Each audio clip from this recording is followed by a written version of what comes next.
Lembrando que estão abertas as inscrições para os debates.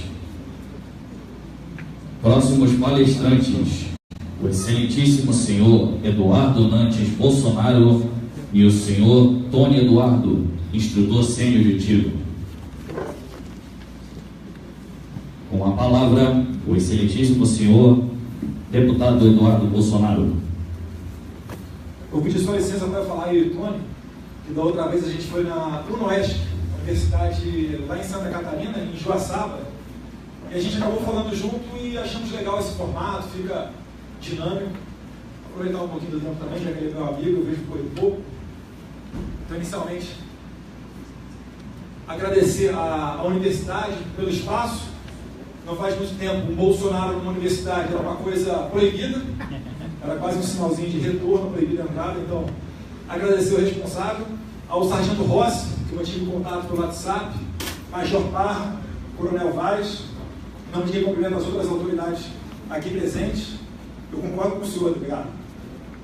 Esse sucateamento aqui da Polícia Civil, isso aí não se faz. O efetivo está mais do que encolhido. Enfim, a gente veio aqui para falar de desarmamento, mas eu compartilho diversas opiniões da opinião dos senhores aqui. Se for para acabar com a Polícia Civil, vamos avisar primeiro, né? Agir com sinceridade, mas enfim, eu falo isso também porque eu já precisei chegar em plantão da Polícia Civil e está fechado por falta de efetivo. Aí tem que ir em outro. E acontece isso mesmo. Chega lá, tem um flagrante na frente. Aí você senta, espera. Mas enfim, isso aí é assunto para outro tema. Eu vim aqui falar com o Tony sobre o desarmamento. Eu acho que ele sabe muito mais do que eu. Ele vai dizer que não, mas é assim. Porque ele é atirador, tem o Clube de Tiro 38 lá em Santa Catarina e é um apaixonado por armas. E o assunto que a gente vai falar aqui, eu diversas vezes também fico com raiva no coração. Porque, na minha opinião, é um assunto muito simples. Eu respeito muitas pessoas que discordam de mim, mas eu separo muito bem dois pontos. Ou são pessoas ignorantes, no sentido do termo de caíram na lábia de desarmamentistas, ou acreditaram em dados falsos que lhes foram apresentados. A gente vai mostrar aqui como é que a gente desarma esses dados. Ou, por vezes, são pessoas, literalmente, ligadas ao governo, a quem interessa um controle social. Eu vejo dessa maneira, acredito que o Tony também, né?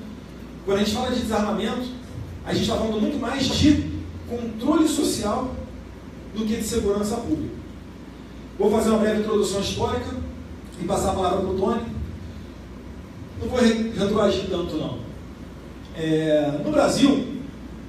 No mundo, existem diversos democratas que quiseram fazer o desarmamento. Stalin, Mao Tse-tung, Pol Pot, Fidel Castro, Hugo Chávez, Maduro, reconhecidamente, né? Pessoas com viés da pluralidade de ideias, da democracia, das liberdades.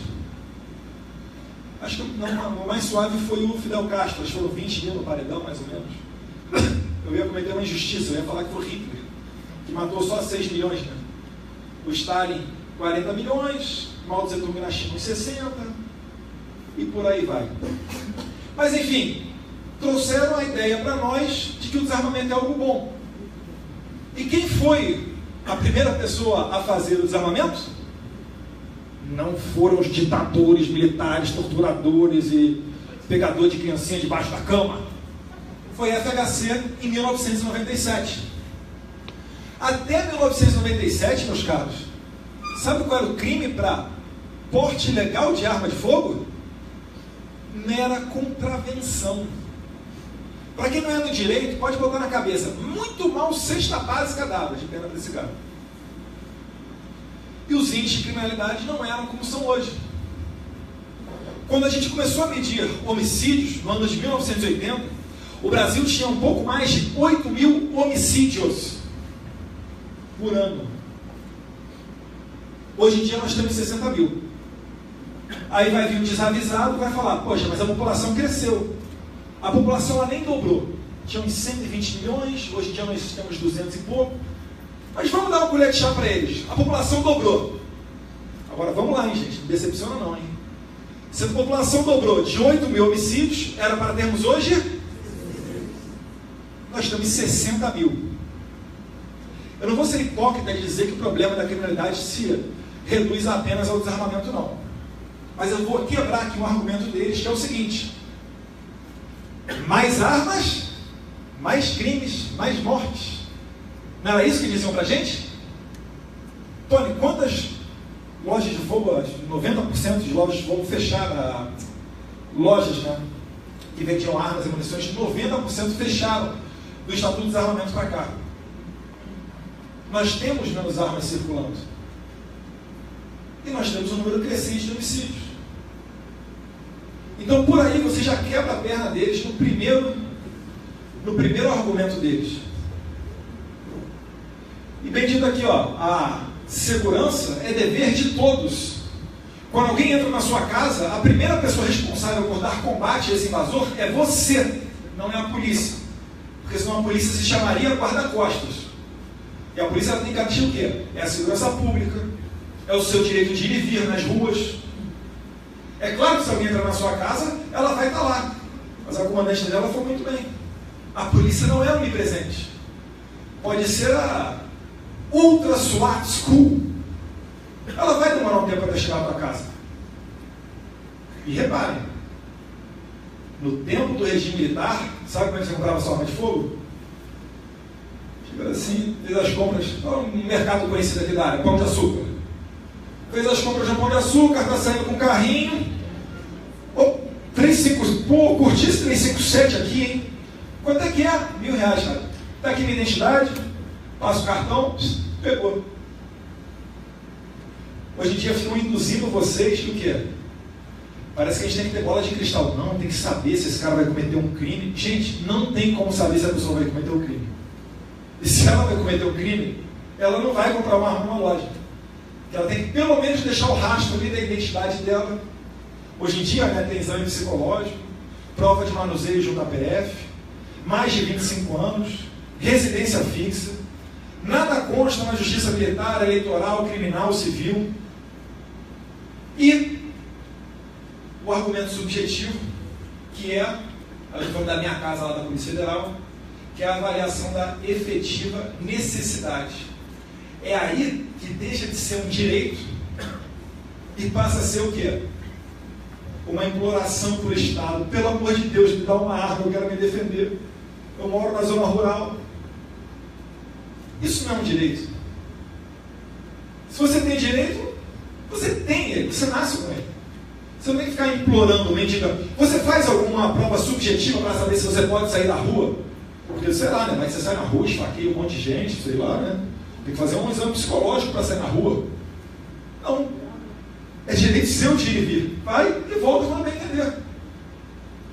Nesse ponto, as armas de fogo, para mim, não é muito diferente. Eu vou passar lá para o Tony perguntando para ele como é que é lá nos Estados Unidos, já que ele está meio quebrado. Tá vendo, veio hoje, né, de viagem lá dos Estados Unidos, fez um curso na SWAT School de lá, o segundo. Chegou, que horas aqui? 10 da manhã em Guarulhos, pegou um carro e veio para cá.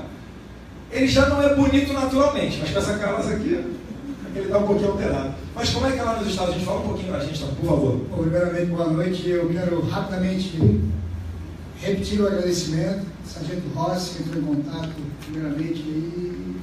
Não está aqui? Entrou em contato comigo, eu estava lá no 30 anos, recebi o seu recado.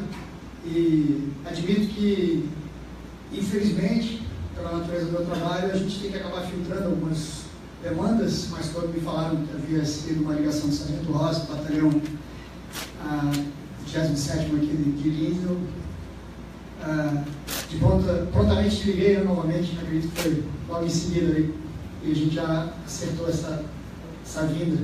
Estender também ao Major Parque, qual já são alguns amigos e irmãos de armas virtuais, e o Coronel Vaz. Obrigado. Descendo de Cavaleiros Templários, minha família luta por liberdades há séculos, sou descendente de Duque de Caxias. É uma honra e um orgulho muito grande ter sido convidado por essa instituição. Muito obrigado. Bom, eu fiz algumas anotações aqui, vou ser breve na colocação delas, mas rapidamente respondendo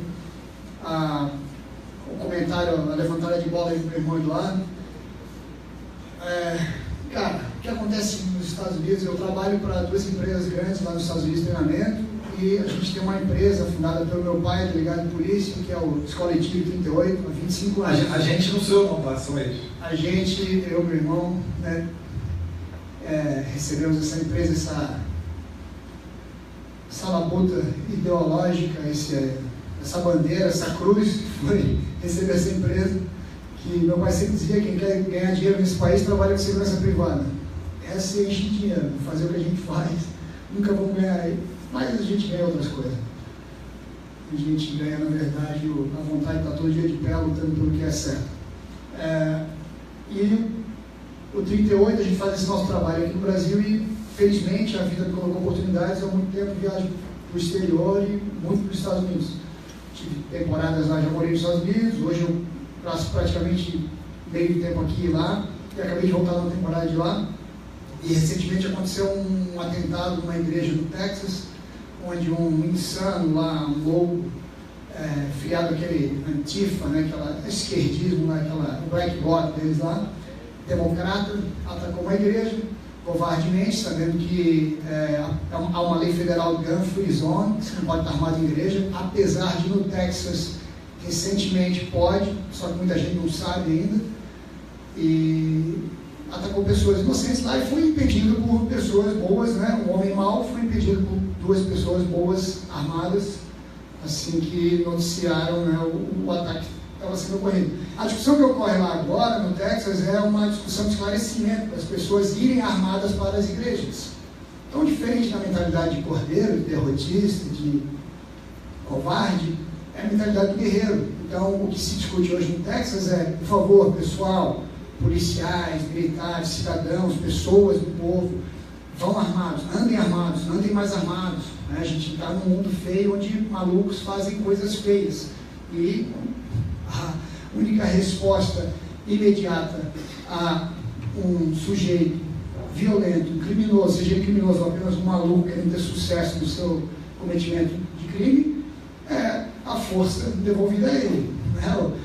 Parafraseando meu pai, não lembro, deve ter dito isso, já tem 33 décadas: se armas não trouxessem segurança, o nome não era Forças Armadas, né? O Chile quer chamar diferente. Né? Então, armas trazem, obviamente, segurança, e pessoas armadas fazem uma sociedade segura. No SHOT Show desse ano, a maior convenção da indústria de armas do mundo, a gente estava junto, eu e o Eduardo, um suíço. Você fez uma entrevista breve com ele, ele falou: sociedade armada é sociedade polida, educada. A Suíça é um dos países mais armados do mundo. Todo homem adulto é obrigado a manter uma arma, um fuzil, uma pistola em casa.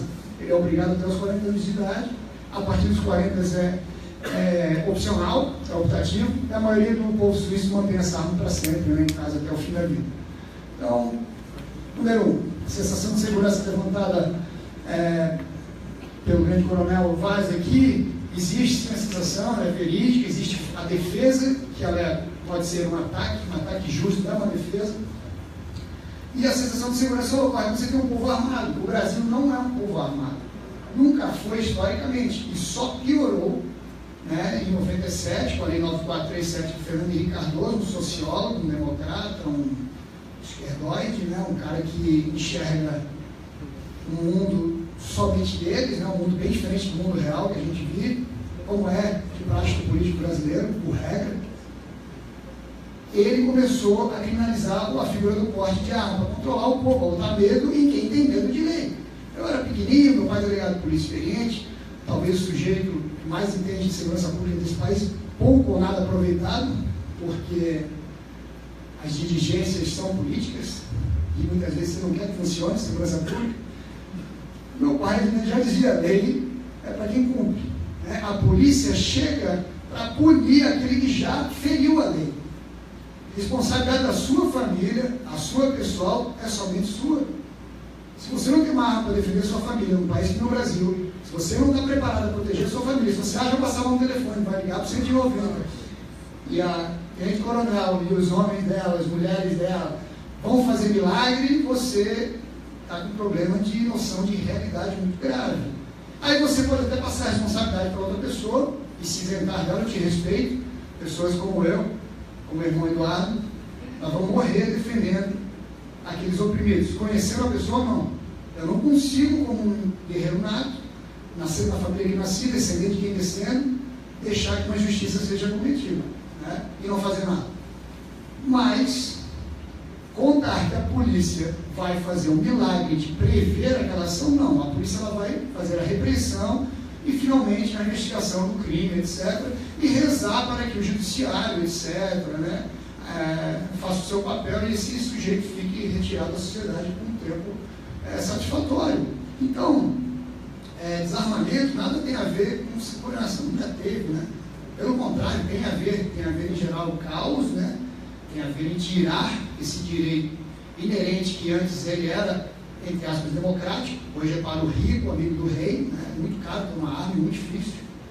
Então o desarmamento tem a ver apenas com gerar o caos e deixar você à mercê de um Estado que, mesmo que fosse extremamente eficiente, não conseguiria estar presente no seu dia a dia para proteger você e sua família. Isso é uma piada tão sem graça, é uma coisa tão ridícula que eu estou falando, que eu, em conversas pessoais, falo muito com o Eduardo, com as pessoas mais próximas, que eu não aguento mais. Eu não aguento dedicar minha vida a discutir o imbecil. Eu não aguento mais estar convivendo com pessoas do mundo inteiro, como eu convivo em Xangai, que eu esse ano já tive 2 vezes, e há 10 anos vou para a China com frequência, e nos Estados Unidos, e convivendo com diversos estrangeiros, olhar para eles e tentar fazer com que eles entendam o absurdo, o estupro jurídico, o absurdo da segurança pública brasileira. Porque eles não entendem, ninguém vai entender. Todo mundo acha que o brasileiro, todo mundo tem armas, mas por aí não, claro, né? Um país extremamente violento, todo mundo tem armas, não pode ter, é difícil, cara, não, para com isso, não, no Brasil, se é homicida, você fica 5 anos preso. A minha acredita. Então, eu não aguento mais. O que eu estou fazendo hoje, na minha vida, é uma coisa que, quando Caxias venceu na última batalha, né, na independência brasileira, a Baianada, se não me engano, ele tentou ser aproveitado por liberais conservadores, se não me engano, a linha política brasileira da época, e sua primeira frase, seu primeiro discurso foi: minha espada não tem partidos.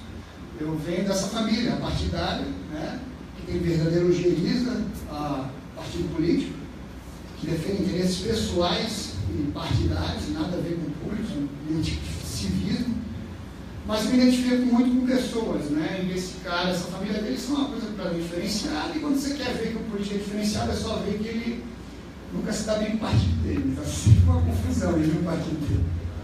É porque ele não quer jogar alguma coisa ali, né? Então esse cara aqui, na verdade, que me dá gás aí muito para estar conversando sobre isso, e eu prefiro me respaldar mais na área técnica, passo a bola de volta para ele, o que for de interesse e curiosidade em relação a questões técnicas, né, sobre armas e etc., a gente continua a bola. Esqueci o nome do colega que está aí com os vídeos. Deixa engatilhado o vídeo do viaduto do Morumbi. Eu vou dar uma pincelada de novo aqui, o Tony falou rapidinho. Para quem não entendeu, a igreja ser gun free zone é a área livre de armas. Então, o que aconteceu lá nos Estados Unidos? Às vezes ocorre, entra um maluco na universidade, na escola, fuzila todo mundo. Aí o que o jornal vende para nós aqui? Ó, os Estados Unidos está discutindo desarmamento também, então tomar cuidado. 2 fatos. Primeiro, logo num dos primeiros casos desse, não sei se foi em Columbine ou em um outro, o Texas, e acho que a Flórida também, tomou uma atitude que qualquer pessoa que raciocina tomaria. O que ela fez? Revogou a universidade de ser gun free zone. Então, professores e alunos podem entrar com armas a partir de agora na universidade. Por quê? Porque eu acho que é um pouco óbvio que se alguém entra aqui atirando, só uma outra pessoa armada vai conseguir deter aquela pessoa. E eles não são tão malucos assim. Por quê? Porque eles nunca entram numa delegacia de polícia, eles nunca entram no quartel, nunca entram no batalhão atirando. É sempre o quê? Quase sempre o quê? Na escola. Porque eles sabem que é gun free zone. Sabem que ele não vai ter ninguém armado. Fazer um exercício mental com vocês. Essa sala aqui está cheia de policial militar, delegado de polícia, forças armadas. Se vocês tivessem uma arma em casa, quisessem fuzilar todo mundo, se vocês entrar nessa sala ou na sala ali do lado que não tem ninguém? É óbvio que é lá do lado que não tem ninguém. Para matar o maior número de pessoas. Mas como no Brasil nunca querem passar a ideia de que estar armado pode ser algo bom, eles sempre abafam esse tipo de coisa. Ah, tinha uma pessoa armada de bem lá naquela boate gay de Las Vegas. Não, mas fala, pô. Ah, foi um cara armado que segurou a onda desse atirador maluco que entrou agora na igreja do Texas. Não fala muito não. Bota lá o... Como é que é o nome daquele da Globo News, cara? É o Guga Chakra. Bota o Guga Chakra para falar em 1 hora. Só desinformação, é só... Meu Deus do céu. E como eu falei aqui, eles às vezes utilizam de dados falaciosos. Por exemplo, o movimento Viva Rio, que é desarmamentista, que foi até a Venezuela. Eu não vou falar que foi com o nosso dinheiro porque eu não pesquisei ainda, mas vale a pena dar uma olhada. Foi na Venezuela vender lá o desarmamento e depois apagou das suas redes sociais que esteve na Venezuela, vide o caos que está aquilo lá. O Viva Rio, certa vez, fez as apreensões da Polícia Civil de armas de fogo e fez um levantamento brilhante, retroagiu décadas fazendo levantamento de armas de fogo e no final chegou à seguinte conclusão: 25% das armas, prezado coronel, 25% das armas do crime foram compradas por cidadãos de bem. Eu já vejo aquele vídeo no YouTube eu recebendo aqueles caras de AK, FAL, G36, ponto .30, ponto .50, ponto sei lá o quê. Eu fico pensando, será que alguém comprou essa arma numa loja e o vagabundo foi lá e roubou dele? Porque eu sou louco para ter um R15 e eu não consigo de jeito nenhum. Mas sabe como é que eles fazem esses cálculos? Eles fizeram o seguinte, prezado delegado. Eles pegam todas as apreensões e veem quais armas são passíveis de serem rastreadas, de fazer o caminho inverso. E com base nessas armas em que eles conseguem fazer o caminho inverso, eles montam a estatística deles. É o universo deles, são essas armas. Ou seja, eles ignoram arma com numeração raspada, arma montada de outras armas, armas caseiras que existem também, dá para você fazer, armas sem numeração. Eles excluem 90% do universo de apreensão das armas de fogo. Dá para fazer alguma estatística séria com base em 10%? Mas é o quê? É para vender para vocês. Para chegar num debate em que você tem 5 minutos para falar tudo isso, eles jogam uma dessa e você está lá do outro lado tendo que desarmar dele. Aí eles jogam uma outra falácia, aí você está lá do outro lado para desarmar ele. Quando você vai ver no debate, você ficou só desarmando. Você nem pode falar de outros argumentos. E antes que falem, né? Ah, vocês falam dos Estados Unidos têm cultura. Não, Suíça é um povo, poxa, muito à frente do nosso. Vocês acham que o Uruguai é um povo tão à frente do nosso assim? Paraguai? Eu estou falando dos 2 melhores países, praticamente os 2, não tem o Chile no meio, mas os top da América Latina em número de homicídio, de positivo. Uruguai são 6 habitantes, uma arma. Porque também tem o efeito chamado efeito auréola, que é o quê? O cara vai roubar um carro, de repente aquela vítima não está armada. Mas quem sabe o de trás não esteja. Então eu pedi para o colega soltar o vídeo lá do Morumbi. Eu acredito que muitos de vocês já viram. Infelizmente não é aquele do excelente trabalho da Polícia Civil lá no Morumbi, não.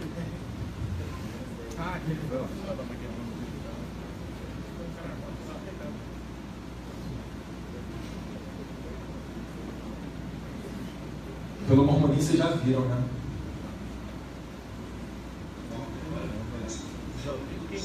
O que você faz nesse momento? Tá, você está vendo?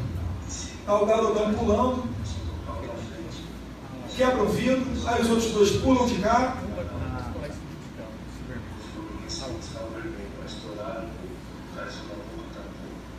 Vocês repararam, não tem nem um cara na contenção para tomar conta dos de trás ali, pelo que eu estou vendo mais ou menos. Agora passa, por favor, o de Minas Gerais, da garagem, o rapaz chegando em casa. Deixa eu ver qual que é. É esse aqui, isso, esse aí. Só dá um stop rapidinho. Dá um pause, por favor. Fazer uma coisa que eu costumo costumo fazer um exercício mental, né? Vamos esticar um pouquinho. A gente vê alguns rostos 10h30 da noite, o rostinho já dando aquela pescada. Eu quero que imagine agora, o senhor também, senhores, que os senhores são ladrões. A partir de agora você é um ladrão, você vai entrar na casa do cara. Beleza? Tá imaginando você é um vagabundo, você vai entrar na casa do outro agora. Você não sabe quem é ele. Você chamaria um amigo? Bom, né? 2, 3. Quem sabe não fica avisando a polícia lá de fora, o outro entra junto contigo. Você gostaria de ter uma arma de fogo para entrar na casa dos outros? Sim, né? Vai que chega lá, tem um cara 100 quilos lá do outro lado, né? Cai na porrada e de repente você pode levar pior. Já com uma arma, opa, pode estar quem for do outro lado. Eu ainda não vi homem com peito de aço. Eu quero que vocês reparem na tranquilidade desse marginal. Pode soltar, por favor, Pedro.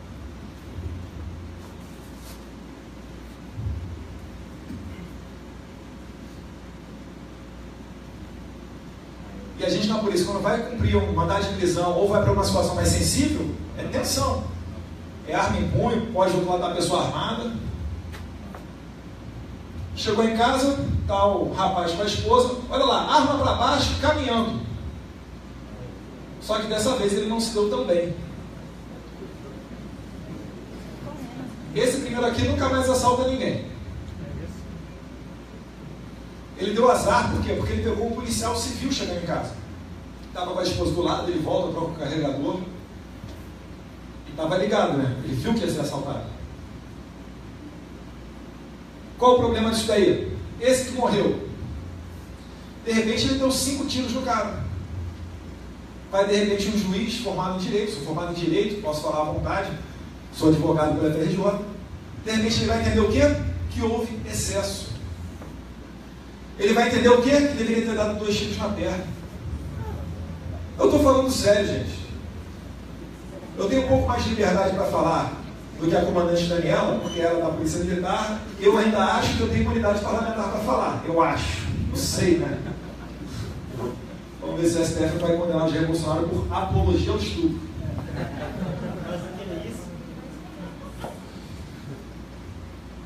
Eu não consigo, gente. Me dá 30 segundos. A mais alta corte nacional, um ministro relacionar a fala do Jair Bolsonaro naquele bate-boca com a deputada, relacionar ao aumento do número de estupros coletivos, se isso daí é perseguição política, eu não faço a mínima ideia do que possa ser. Mas retornando para cá, queria que o Tony comentasse essas questões que eu estava levantando aqui. Certamente, né, a gente vai falando, vai só psicografando aqui. Sobre o que tem uma frase, você mencionou os pais fundadores anteriormente, eu desde criança fui exposto às histórias dos pais fundadores, os founding fathers, né, quem liberou os 7 pais fundadores que liberaram os Estados Unidos da dependência da Inglaterra, pessoas comuns do povo que fizeram aquela nação ter uma construção simples, né, e que serviu de referência para o mundo inteiro. Um dos pais fundadores, talvez o que eu mais gosto, George Washington, disse: governo não é uma razão, também não é eloquência, é força. Opera como fogo, é um servente perigoso e um amo temível.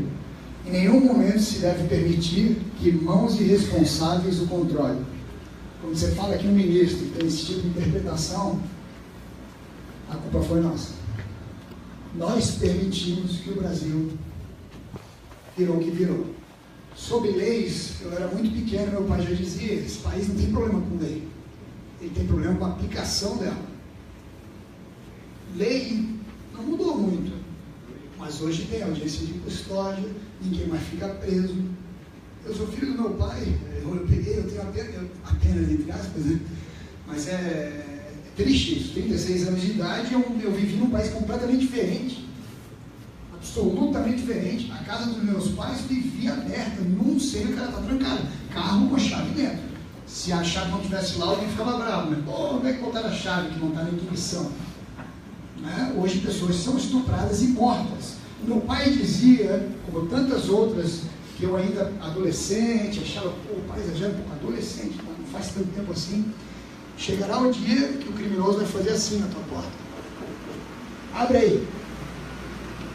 Esse dia chegou. Florianópolis, que era onde eu sou de Florianópolis, onde era um paraíso, qualidade de vida. Todo dia dos crimes mais absurdos de invasão à residência. Ninguém nós temos lá em casa. Tinham bairros bonitos em Florianópolis, bairros residenciais, as casas estão valendo bem pouco, as pessoas estão migrando para apartamentos, estão confinadas, em condomínio, aquela coisa toda, achando ainda que essa é a solução. Né? Então, quando o apartamento não der mais, como acontece no Rio de Janeiro, eles invadem condomínios, você vai para onde? Então é esse tipo de acabelamento que fizeram com os nobres, guerreiros, militares desse país. Esse tipo de coisa é que o brasileiro tem que parar de permitir. Tá? Quando você tem um exército, que era quando eu era moleque, ver uma farda, ver um desfile de 7 de setembro, eu vibrava. Hoje eu me arrepiei. No batalhão. Eu não me emocionei, não cheguei ao ponto de chorar, homem não chora. Não, mas eu fiquei emotivo, porque eu tive aquela sensação de muito novo, de criança, quando você via um militar, aquela admiração que você queria ser um militar. Aquele desfile 7 de setembro era guardado, eu desfilei na minha escola, né? Eu tinha juramento da bandeira, eu tinha, né, você cantava o hino. Eu peguei isso, eu tenho apenas, entre aspas, 36 anos de idade. Os americanos falam, né, que basta apenas uma geração, basta apenas 15 anos para você acabar com toda a próxima geração, todas as liberdades. Liberdade, freedom isn't free.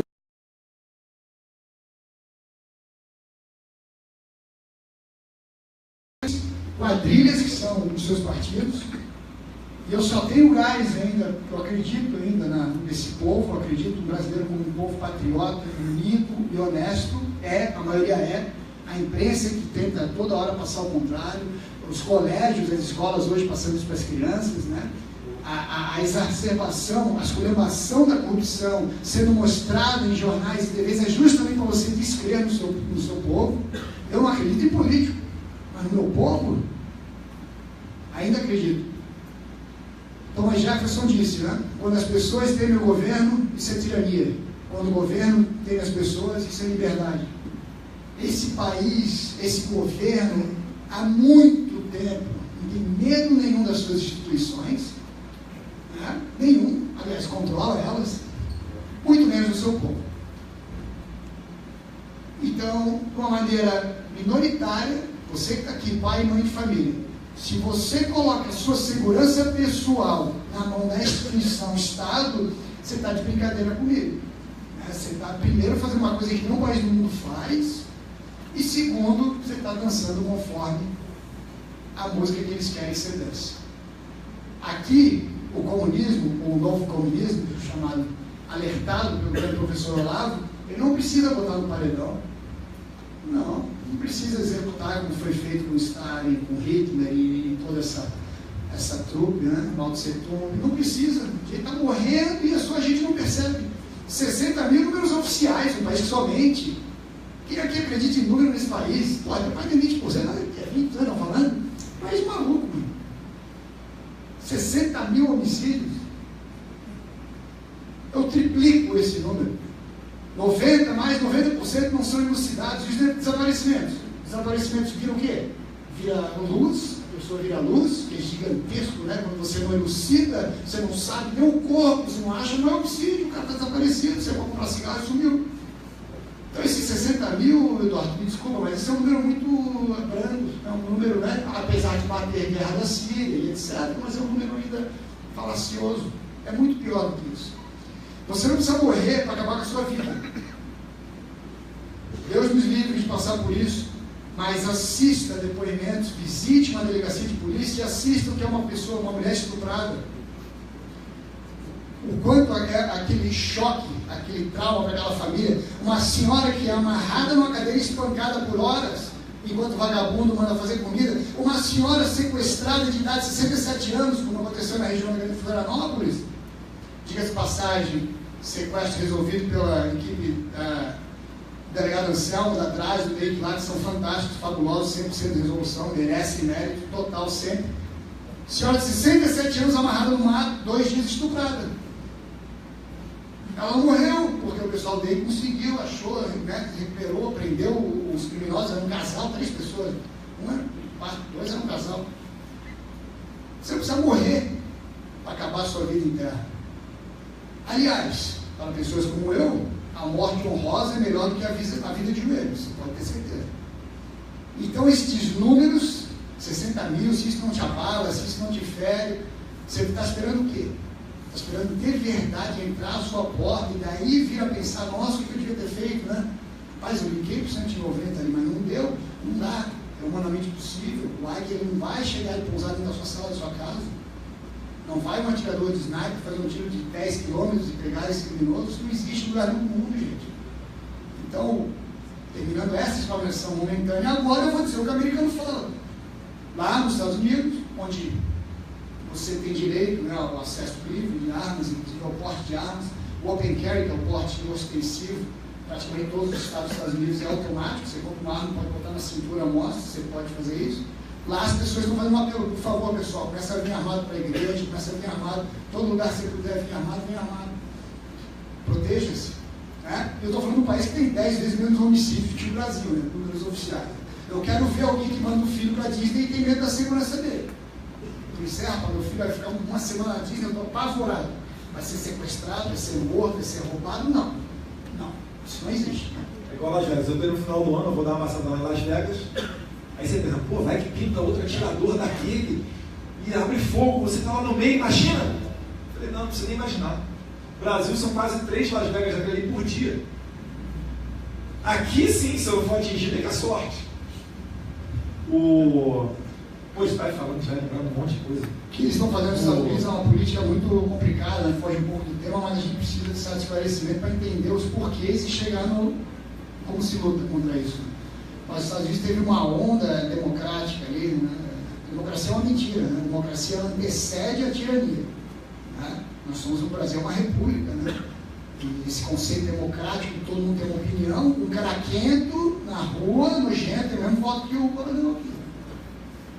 É legal a democracia, né? Ele tem o mesmo poder de voto, presidiários, né? Aliás, eles recebem auxílios que o pai de família numa comunidade pobre não tem nenhum. A democracia é um termo muito bonito de se falar, mas não é bem por aí. Né? E os Estados Unidos sofrem essa tendência forte também, começou a ensaiar o Obama foi o Lula deles, só que lá foi questão racial, né? Eles falam, o racismo tinha acabado nos Estados Unidos, até o Obama entrar no governo. Ele criou as secções, né? Ele começou a criar escolas, essas coisas todas. E depois tentaram a Hillary, que seria a Dilma, nossa, seria a Hillary deles, deu um fenômeno lá, sei lá o que aconteceu, e acabou que não entrou. O que eles estão fazendo agora? Provocando grupos tipo os Black Blocs, que é o Antifa, esses grupos que são extremamente, podem ser, em sua maioria, uns bundões, né? Igual esses maconheiros que a gente tem em várias universidades federais aqui, e eu todas as universidades, né? Eu estudei na Universidade Federal, minha família toda, né? Minha família toda são estudiosos aí, eu sou meio ovelha negra, só não estudei o mínimo lá na universidade. Mas a gente vê que aquela massa de manobra ela pode sim ser impulsionada à violência. Então, quando você quer guiar essa massa de manobra, é o mesmo que fazem com os criminosos, com a sua filosofia de soltura que você estava expondo anteriormente. A filosofia de soltura é justamente para isso. Perguntar para vocês acham que em 2018 é mais fácil um homossexual votar no Lula ou votar em alguém de perfil conservador? Lula. E assim eles fazem. Divide o homossexual, homossexual, aí vai, arrebanha aquele pessoal, não, quem manda aqui é o movimento ABGLP. Aí pegam as mulheres, não, mulher tem que votar em quem as feministas mandarem, temos que aumentar a bancada feminina. Sabe o que vai acontecer se aumentar a atual bancada feminina? Vai acontecer como aconteceu nas últimas votações. Redução da maioridade penal, a maioria contrária. MP 664, que restringiu o acesso das viúvas à pensão por morte. 80% votou a favor da MP, que restringiu. E na hora de votar, castração química de estuprador? Aí não. Porque o projeto é do maluco, né? O Jair Bolsonaro. Mas eles segmentam a sociedade. Defensor do homossexual, o homossexual vem comigo. Ah não, os trabalhadores seguem eu aqui da CUT, vem comigo. Ah, você é estudante? Você vem comigo aqui, ó, eu sou da Uni. Você veja, né, o Duda, que, pô, tu conhece meu pai, minha família, O meu pai, mais uma vez, delegado de polícia, um apaixonado pela profissão dele, etc. Teve uma série de projetos aí óbvios. Ele dizia para mim, nunca inventei nada, só copiar. Como é que é feito em alguns países europeus, Estados Unidos, como a criação do departamento de polícia, que até hoje não existe no Brasil, e tantas outras coisas que simplificariam a estrutura da segurança pública, mas que não há interesses, né, políticos para isso. E essa questão da segregação, né, de você dividir e você se identificar com o seu grupinho. O meu pai era o maior crítico da Polícia Civil que eu já vi na vida. Apaixonado pela sua instituição, dedicou a vida toda para a Polícia Civil catarinense lá, mas um crítico duro, porque é na crítica que se constrói. Pô, ele viu uma inúmero de coisas erradas que eram feitas lá e que tinham que ser melhoradas. E como é que você melhora? Você expõe o problema, você debate o problema. Né? Então, esse sentimento corporativista, esse sentimento específico institucional, ele pode até existir. Depois que houver o sentimento patriota de nação e cidadão brasileiro, você é cidadão. O policial americano, de ser policial, ele é cidadão americano. Vocês sabiam que o policial, como cidadão, tem mais direitos que como policial? Por exemplo, para você operar uma arma específica lá, uma R-15, que é comum, nos Estados Unidos todo mundo tem. Se você é policial, você tem habilitação para aquela arma, você tem que ter um curso de treinamento específico para aquela arma. Não, você vai ter um treinamento. Você é um cidadão, você não tem que ter. Você compra a arma lá na loja, pode usar à vontade. Então, você veja, eu tenho um grande amigo que é referência de instrução de tiro nos Estados Unidos, né, o Troy, que foi professor. O Troy foi campeão de tiro policial, tiro IPC, americano 2 vezes, cara, é fabuloso, e é policial há 22 anos lá no Oklahoma. E o Troy dizia assim, ó, eu defendo as liberdades do meu povo, inclusive a liberdade deles não gostarem de mim, porque eu represento o governo. Eu sou policial, vou representar a lei, né, de certa forma, para ele andar na linha. Então eu defendo tantas liberdades que até o cara não gostar de mim, pô. Esse negócio do brasileiro tá, de policial reclamar, que a atividade policial é dificultosa, ela é em qualquer lugar do mundo. O policial está sempre o dedo apontado para ele, sempre vendo tudo que ele está fazendo, etc. É uma tarefa difícil, por isso que a gente admira tanto. Mas você não pode colocar essa culpa e lutar por direitos específicos. Ah, eu sou guarda municipal, eu quero lutar por esse direito. Eu sou agente penitenciário, eu quero lutar por aquele. Eu sou policial militar do estado de Santa Catarina, eu luto por um direito X, o de São Paulo luta por outro. Eu sou delegado, eu luto por um, eu sou agente, eu luto por outro. Aí nessa brincadeira passa-se uma vida e você não lutou como brasileiro. Você não lutou como cidadão. E sabe como que acabaram com isso? Quem tem pelo menos a minha idade pegou. Quando você tinha educação moral e civismo, você sabia o que era ser cidadão. Você rezava, você, né, jurava a bandeira, eu fazia a formação, meu colégio era um colégio de freira, um colégio não era militar, e fazia tudo isso. Quando você tira isso do colégio, você cria adultos formados em direito, como você falou, deveriam ser conhecedores, né? O direito é uma coisa muito legal, né? O direito, ele pode tudo. O pai sempre falou isso, o direito pode tudo. Você interpreta como você quiser. O direito prende e solta no Brasil, como você quiser. Mas se você é cidadão, se você faz pelo povo, você tem um sentimento cívico acima do seu cargo, aí você não vai contar com ninguém. Não, mas o meu chefe ia brigar comigo, não, mas se eu fizer isso eu vou me complicar, como está acontecendo com prisões de atiradores esportistas aí pelo país, indo contra uma determinação do Exército, respaldado no texto da lei, não é portaria, lei. A Lei 10.826, Estatuto de Desarmamento, previa que os atiradores desportistas tinham o direito ao porte, só faltava a regulamentação do Exército, assim como policiais civis, militares, etc.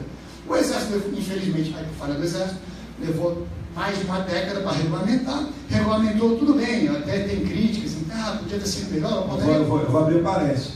Não regulamentou porque o presidente não era Dilma, o ministro Cardoso, aí complica. E é por isso que eu ainda tenho que eu luto e tenho esperança, porque quando o chefe maior for um homem íntegro, aí nós vamos, né, voltar a ver as Forças Armadas que a gente sempre quis ter, né, que a gente sempre sonhou, que a gente sempre, eu cresci vendo. Mas finalizando essa questão das prisões ilegais, é isso, pô. O policial militar conduz o cara, como fizeram lá em Florianópolis, ilegalmente, prisão ilegal, o cara com todo o documento correto, cliente meu, né, amigo nosso lá, o cara tinha um sonho de ser policial, ia fazer um concurso na Polícia Civil agora, estava lá chorando que, poxa, agora não vai dar mais, né, Tony? Admirador Tem o depoimento dele, ficou público, está na internet, botaram aí, vocês vão ver o sujeito educado, o sujeito apaixonado pela atividade policial, foi com truculência preso pela Polícia Militar, foi indiciado pelo delegado, flagrante, o juiz aceitou o flagrante. Cara, o que vocês querem que eu faça, cara? Vocês querem que eu diga, cobre do seu deputado? Vocês querem que eu minta para vocês? Pessoal, cobre do seu deputado, aprendam a votar. É isso? Não. Primeiro as armas, depois os direitos. Exatamente, eu concordo, tá, gente? Podem me cobrar, mas a partir do momento que nós fazemos leis e as leis não são respeitadas, acabei de citar aqui, a apologia ao estupro do STF. Está lá, na nossa Constituição, artigo 53, imunidade parlamentar. Para melhorar a situação, em 2001 teve uma PEC, que alguém sentou, deixa a palavra quaisquer. Eu vou te cortar 10 segundos, cara. Quando a minha admiração explodiu, né, a gente virou irmão mesmo, foi quando você me abriu mais um olho, né? Se não bastasse já, ser brasileiro já sabia o que é política. Eu falei, boa parte, a maioria dos projetos de lei nunca foram apresentados para serem aprovados. Nunca foram. É fazer uma média, seja média com os delegados, como tinha um famoso delegado que virou deputado lá, depois veio inimiguíssimo do meu pai por causa disso, né? Um fraudulento, para fazer uma média com uma categoria para conquistar os votos, depois você vai empurrando com a barriga e você vive de 1, 2, 3 mandatos por causa que você sabe que nunca foi feita para aprovar. Nunca. E aí vem a TV, vem as pessoas, vem o professor e diz, cobre, tem que aprender a votar, cobre do seu parlamentar. Tá, pelo amor de Deus. Gente, antes de caminhar para o próximo vídeo, e a gente não vai demorar tanto, quando tiver o tempo aí, dá ok, cara. Vai dar agora? Mas dá tempo. Eu vou explicar para vocês porque antes, né, em média demora 10 anos para um projeto de lei de autoria de um deputado ser aprovado, tá? Mais ou menos aí fica 3 mandatos para ser aprovado. Porque a gente vota tanta medida provisória e outras matérias, muito pouco é aprovado ali dentro. Mas enfim, talvez seja até bom, né? Imagina, toda hora uma lei nova, regulamentação nova. O que eu quero mostrar para vocês, cadê? É o do PN são encurralados ali, mas segura um pouquinho só. Eu estava falando da segmentação da sociedade. Como é que esse tipo de ideologia, o que eles pensam que é a polícia? É o seguinte, nós, da elite, burguesia, branco, de olho azul, pouco importa se os parentes italianos que trabalharam nas lavouras aqui de São Paulo, em condição análoga à escravidão. Eu sou da burguesia, porque eu nasci branco, mas enfim. Fazemos as leis, e as leis marginalizam as pessoas. Ela coloca a margem, ela bota para fora da sociedade capitalista de consumo. Ela não dá oportunidade para essas pessoas. E aí essas pessoas se voltam contra a sociedade e vêm aqui para roubar, para sequestrar, para cometer delitos. Que só são crimes porque a burguesia assim quis que fossem crimes. Então reparem que nesse tipo de pensamento, que é o pensamento marxista, o que é a polícia? A polícia é o aparato estatal opressor, que vai colocar o pobre no lugar do pobre. Se ele não seguir a regra da elite burguesa, ele vai para a cadeia. Assim pensam esses malucos. É por isso que existe uma onda desencarceradora. Morrem em torno, se você colocar junto com agente penitenciário, guarda municipal e outros agentes de segurança, somar ele com os policiais, morrem mais de 500 no Brasil anualmente. Mais de 500. E o que é que a Câmara dos Deputados faz? Audiência para ver a letalidade policial. O que é que a ONU faz? Recomenda audiência de custódia, que na prática tem o quê? Colocado o pessoal na rua. A polícia prende, a polícia civil lá, flagrante, tudo bonitinho, e o juiz solta com essa mentalidade. Então, eu vou mostrar para vocês rapidinho esse vídeo do... Ou melhor, pode ser do Rio de Janeiro não. Já que eu falei na audiência de letalidade policial, a gente fecha. Deu tempo já? Não deu não? É que eu não estou cronometrando. Faltam 10 minutos? Então tá tranquilo. Esse vídeo aqui é de 4, e depois a gente vai para o encerramento, que eu quero falar do projeto de lei 3722, já encaminhando para o final. Isso aí é uma audiência para tratar de letalidade policial, porque os nossos policiais matam muito, entendeu? E aí coloca uma mesa recheada de pessoas que nunca seguraram uma arma de fogo na vida. Você está tem que ter paciência. pode botar para rodar, acho que são 3 ou 4 minutos. Eu gostaria que a legislação penal fosse de cada estado, como é o Estado